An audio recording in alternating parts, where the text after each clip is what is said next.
Resuming debate, the honourable member for Elgin, Middlesex, London. Thank you very much, Madam Speaker, and thank you to all my colleagues. I'd really like to start by thanking the member from the Bloc as well as from the NDP, because I feel like it's like the next segment to the speech, listening to the member from Windsor talking about the fact that we have to look at the economy, and the member from the Bloc. This has been going on too long, and we all know that. I like to look at my years in the public service, especially in my years as a constituency assistant working for Joe Preston in Elgin, Middlesex, London. So that 11 years of experience has given me the customer service that I think is so important for Canadians, especially when they're in need. And, you know, one of the biggest gaps I saw was exactly what we're talking about today. It's when sickness benefits stop and the person is expected to go back to work. So building on what my colleagues prior to me spoke on, I want to talk about why this is important. And this is something that I see that everybody in the chamber does understand. I know that there is compassion for those workers, those people that when they need to take time off, how can the government of Canada be there to assist? How can we make sure that our choices and policy are going to be good economic policies for our future? I want to turn to an evaluation that was done of the employment insurance sickness benefits. It's dated from April of 2022. And this evaluation really pulled out 3 key findings. And one of the key findings was really about the duration of benefits. And I want to quote from the results. It says, the duration of the benefits is adequate for most claimants, but those with severe and or long-term illnesses are more likely to use their 15 weeks of sickness benefits and remain sick hereafter. There have been significant growth in claims from the EI sickness benefits nationally since 2000. And so these are things that we need to take into consideration. Yes, if there's something that is minor, perhaps somebody's sick. I know that we have benefits that if you have a sick child, you can have to take to 35 weeks. What can we do for that individual who is the employee and who needs to take time off work as well? Right now, employees can only get up to 15 weeks. But let's say you are a person who, I'm just thinking of our wonderful speaker who just had to take a few weeks off himself because of the fact that, he had to have his heart looked at. We see the same things for many, many Canadians, but unfortunately, many Canadians do not have that support. It is employment insurance. That is the backup plan. There are about 45% of Canadians that I believe have a backup plan here. What happens when employment insurance is not there? And many of these Canadians would have to use the other insurance first before they go on EI sick benefits. But what happens to those Canadians who do not have those other benefits? Right now, if they are sick, they get 15 weeks. Let's think about that person who has cardiovascular disease. Let's think about that person who has cancer and has ongoing injuries. Let's think of a person who may be in a motor vehicle accident. We have seen some horrific things that have happened. And, there is so much repair that needs to be done there as well. But right now, as we're seeing, we've all noted it, COVID had also caused a lot of problems when it comes to mental health. And I think this is something that everybody in the chamber can agree on. Right now, as we're coming and transitioning from being in pandemic, being locked down for 2 years, coming out of this, we're seeing a lot of issues here as well. So we need to take it there and be compassionate on this. Looking back at the history of the sickness benefits, this goes back to 1971 when it was introduced. It's been 51 years. It's time to let's get these fixed and let's be able to come up to where we are in our standards of 2022. We have seen changes of this program, times back in 1990, recognizing that, women who are going off on maternity leave, sometimes there's bed rest, so that the government responded to that and we put in so that there can be a combination of both sickness and maternity benefits.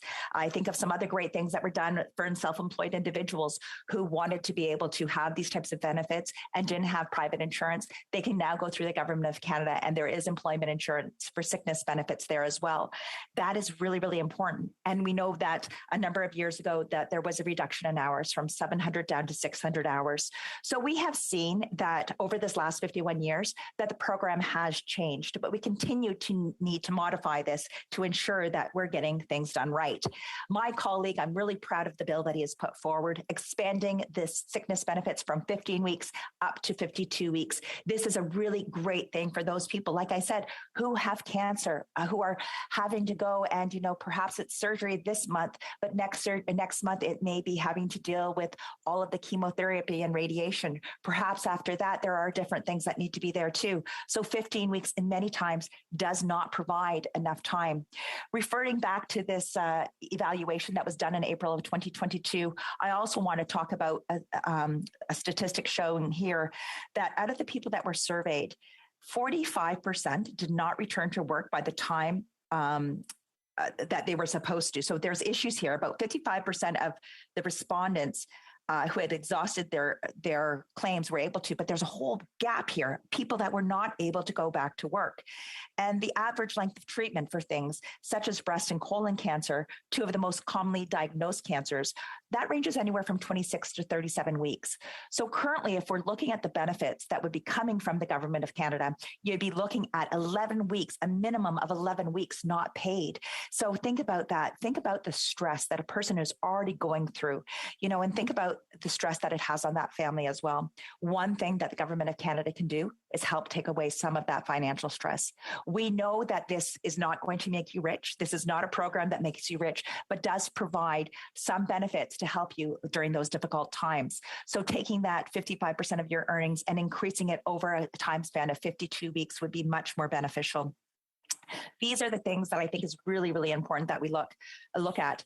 But one of the things that we have to note it also is that we're asking this government, because we know with this, it does come with royal recommendation. It does need to have money spent here. But we know from the last parliament, we know from our discussions today and the study that was just done, as I'm referring to, we know the government knows that there is a problem. So let's find that solution. And so that is why I'm saying to the government, all parties and experts are on side here. We know that everybody is rowing in the same direction here. We want to see the employment insurance benefits for sickness be increased. We all want to see that. The population needs it. 55% of this population don't have additional benefits, so we need to be there for them. And, things that we have taken into consideration, things that people may be concerned with, there's ways of dealing with this. I know people will say, well, there could be possibilities of fraud. Well, over the last number of years, through employment insurance, we have not been requesting medical certificates. This is a simple solution that we can put back in there to help take some of those concerns away. So going back and saying, let's just get that medical note, and working with your physician and ensuring that you have those time off that you need. We know that both the Bloc and the NDP had bills like this, so we know that it is in favor here. We know that the House of Commons, that the majority of members are in favor here. So as I indicated, this is where we're looking for royal recommendation, and this is where the support from the government is really needed. We need additional funds for this to increase it from 26 to 52 weeks and the number of weeks in the Budget Implementation Act from 2021, number 1, effective July 1st of 2022. That is what we're asking for. This is something this is compassion. This is about helping Canadians out when they really need it.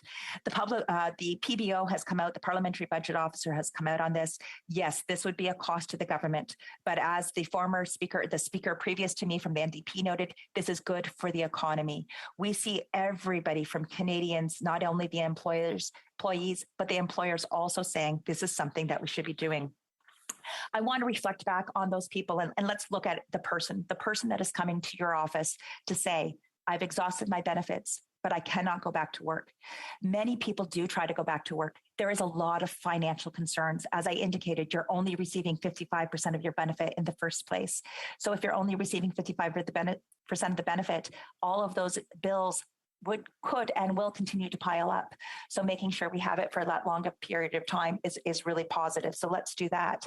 But as we're looking at this, we need to look at those families and those individuals who that financial stress, this is one way of helping them out during this very, very critical time. By helping and increasing the employment insurance benefits and increasing them so that it's up to 52 weeks, this would give people hope. This gives them time to heal. This gives them time to repair. And a lot of times what we see from many of the people, they're rushing back to work. And in some cases, they cannot, in their workplaces, there is not the jobs and they cannot modify their jobs to welcome them back. So sometimes those people cannot return to work as well. So we need to be compassionate here and we need to do what's right for Canadians. So I'm asking for everybody's support on this important bill of C215. Thank you so much, Madam Speaker. Resuming